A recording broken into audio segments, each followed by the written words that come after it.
আতিক ভাই যেটা একটা কবিতা লিখেছেন বইয়ের উপরে সেটা করলাম, আর শেষে একটা বিশ্লেষণ দেওয়া আছে কয়েক পৃষ্ঠা সেটা করেছি। তাই খুব সামারি কথা বলতে হবে আর কি, একদম বইয়ের উপরে কোনো ক্রিটিক করতে পারবো না আর কি। প্রথম কথা হচ্ছে যে দেখেন, আমরা যারা মুসলমান আমরা তো কোরআনে দেখেছি আল্লাহ তাআলা দেখবেন যে এই উম্মতকে যখন নবী নাজিল করিয়েছেন তখন দেখবেন যে উনি বারবার রেফারেন্স আকারে প্রিভিয়াস যারা নবী ছিলেন, নবীদের যারা অনুসারী ছিলেন, উম্মত ছিলেন, তাদের গল্প বারবার বলেছিলেন। দেখবেন যে বিশেষ করে বলেছেন হচ্ছে মুসা আলাইহিস সালামের যারা অনুসারী ছিল বনী ইসরাঈল, তাদের কথা কোরআনের পাতায় পাতায় এসেছে। ওমর রাদিয়াল্লাহু তাআলা বলতেন যে কোরআন পড়ে মাঝে মধ্যে মনে হয় যে এটা এই শতাব্দীর আরবদের অথবা কুরাইশদের জন্য নাজিল হয় নাই, এই বইটা সম্ভবত বনী ইসরাঈলের জন্য নাজিল হয়েছে। এত বেশি কথা আসছে বনী ইসরাঈলের জন্য, এবং প্রিভিয়াস 25 জন নবীর কথা খুব বেশি করে আসছে কোরআনে।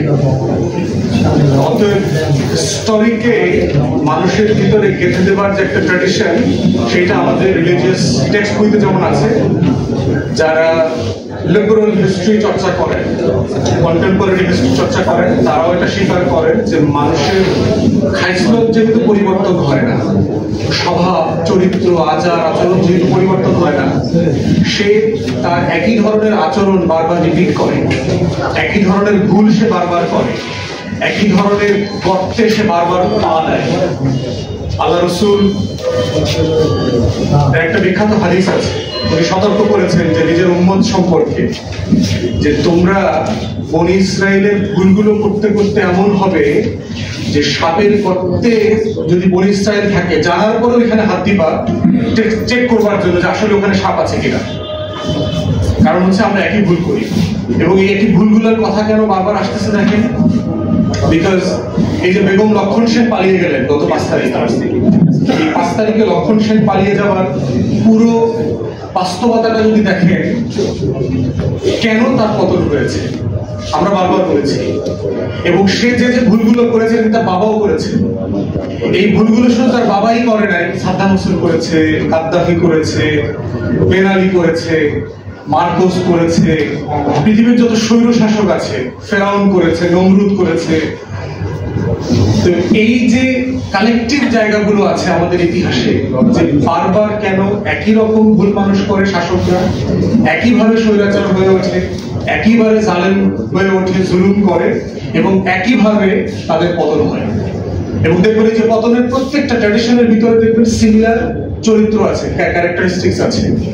এই জন্য আমরা বহুবার বলেছি হাসিনাকে যে ইতিহাস থেকে বারবার তাকে, কারণ এই বাংলাতে যে ঐতিহাসিক ঘটনাগুলো ঘটেছে এর প্রত্যেকটা আমাদের জীবনের অংশ, এটা আমার স্মৃতির অংশ, আমার কালেকটিভ মেমোরি, আমার যন্ত্রণা, আমার আনন্দ বেদনা সবকিছু। 71 সালে 9 মাসে জাতি হয় না, হুট করে ঘুম থেকে ওইটা আমরা পাকিস্তানি হয়ে যায়নি, আমরা বাংলাদেশি হয়ে যায়নি, অথবা এটা একটা লড়াইয়ের পদ্ধতির মধ্য দিয়ে আসছে। এবং এটাকে যদি কেউ মিসলিড করে, এটা চেতনা ব্যবসা করতে চায়, এটা সাম্প্রদায়িকতা পক্ষের বিপক্ষে, এই ব্যবসাটা টিকবে না।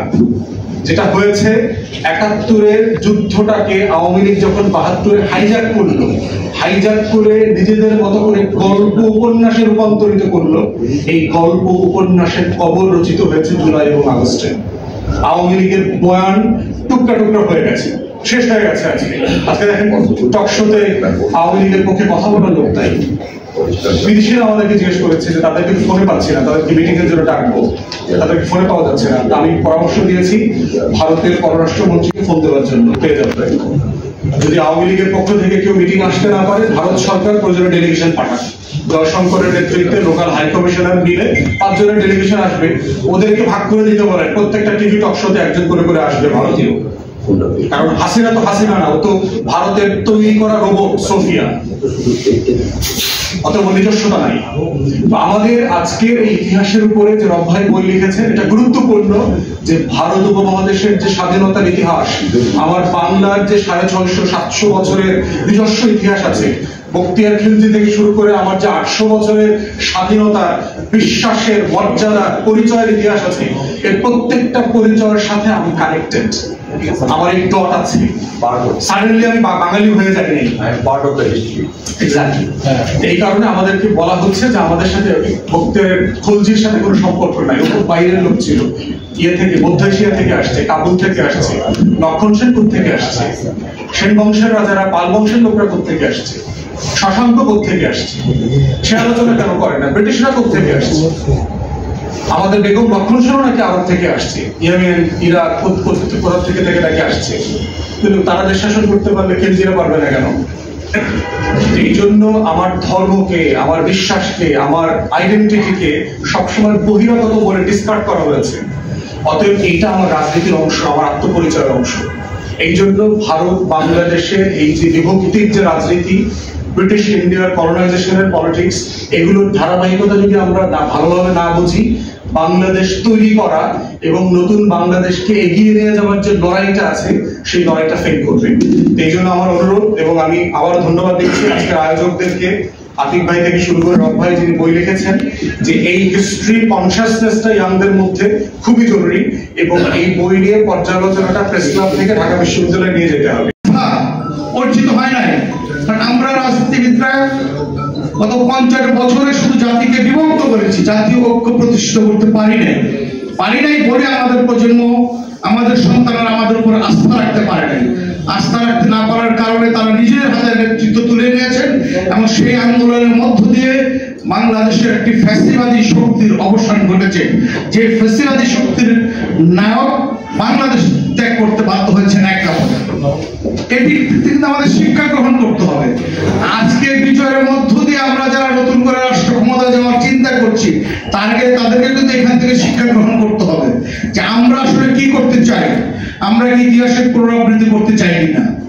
আমরা কি গত 15 বছরের দখল প্রক্রিয়া, 15 বছরের চাঁদাবাজি, 15 বছরের লুট, একই প্রক্রিয়া আমরা করতে চাই কিনা? আমরা আরেকটি স্বৈর শাসকের জন্ম দিতে চাই কিনা?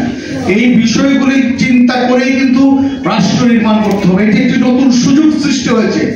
বাংলাদেশ নামের এই স্বাধীন সার্বভৌম রাষ্ট্রের একটি নতুন সুযোগ সৃষ্টি হয়েছে, যে সুযোগের মধ্য দিয়ে রাষ্ট্র নির্মাণ করতে হবে এবং রাষ্ট্রের সংস্কার করতে হবে। রাষ্ট্র নির্মাণ এবং সংস্কার যদি আমরা সঠিকভাবে করতে পারি, রাষ্ট্র ক্ষমতায় যেই আসুক না কেন, কালকে বিএনপি আসতে পারে, পরশুদিন জামাত ইসলামী আসতে পারে, তারপর দিন এবি পার্টি আসতে পারে, কিন্তু একটি সংস্কারের মধ্য দিয়ে যদি আমরা এই রাষ্ট্রকে রেখে দিতে পারি, তাহলে স্বৈরাচারের জন্ম হবে না, কোন স্বৈর শাসকের জন্ম হবে না।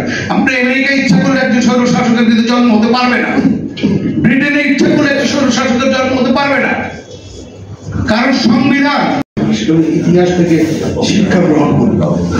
কিন্তু দুঃখজনক হলো সত্য, আমরা কেউ কখনোই ইতিহাস থেকে শিক্ষা গ্রহণ করি। ইতিহাসের নির্মমতা হচ্ছে, ইতিহাসের সবচেয়ে দুঃখজনক পরিণতি হচ্ছে ইতিহাস থেকে কেউ শিক্ষা গ্রহণ করে না। আর তার কারণে ইতিহাস বারবার পুনরাবৃত্ত হয়।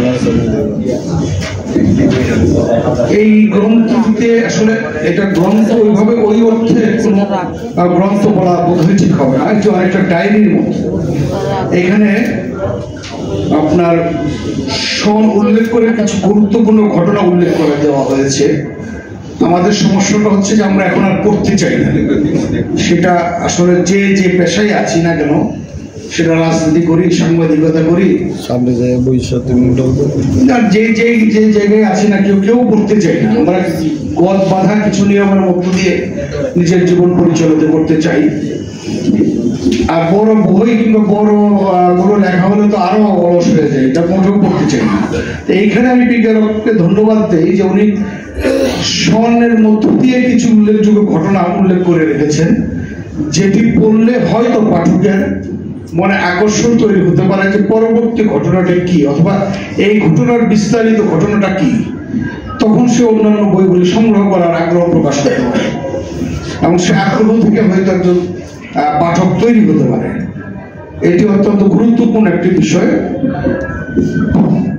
এবং এই গুরুত্বপূর্ণ বিষয়ের মধ্য দিয়েই আসলে আমাদের পাঠক তৈরি করতে হবে। আমাদের সমস্যাটা হচ্ছে আমাদের রাজনীতি যারা করি অথবা রাজনীতি যারা করে, এখানে ভূমিকা রেখেছেন জনাব আতিকুল ইসলাম সাহেব। মানে বাংলাদেশ মুসলিম লীগের রাজনীতিতে এই মুহূর্তে আমি বলবো যে এই মুহূর্তে জনাব আতিকুল ইসলামের সমসাময়িকতার সামনে দাঁড়ানোর আমি লক্ষ্য করলাম যে ওনারা সরকার দ্বারা নিয়ন্ত্রিত এবং সরকার একটা উদ্দেশ্য দ্বারা নিয়ন্ত্রিত। কি সেই উদ্দেশ্য এবং কারা সেই সরকার, এর ব্যাখ্যা বিশ্লেষণ করতে যে তথ্য উপাত্ত খুঁজে আমি যে ইতিহাস পেয়েছি, সত্য ইতিহাস, সেটাই এই বইটার মধ্যে তুলে ধরার চেষ্টা করছি। আমরা বাঙালিরা সেই দুর্ভাগা জাতি যারা 2 বার স্বাধীন হয়ে বঞ্চিত ছিলাম। প্রথমবার আমরা স্বাধীন হয়েছিলাম 1947 সালে 14 আগস্ট। তখন স্বাধীন হয়েছিল ভূখণ্ড, আমরা হয়েছিলাম পূর্ব পাকিস্তান। 1971 সালে একবার আমরা স্বাধীন হয়েছিলাম, তখন স্বাধীন হয়েছিল আমাদের দেশের সরকার। সরকার বলতে যা বোঝায় তা আপনারা ভালো করে বোঝেন, যা খুশি তাই করার একটা অধিকার সংরক্ষণ করে।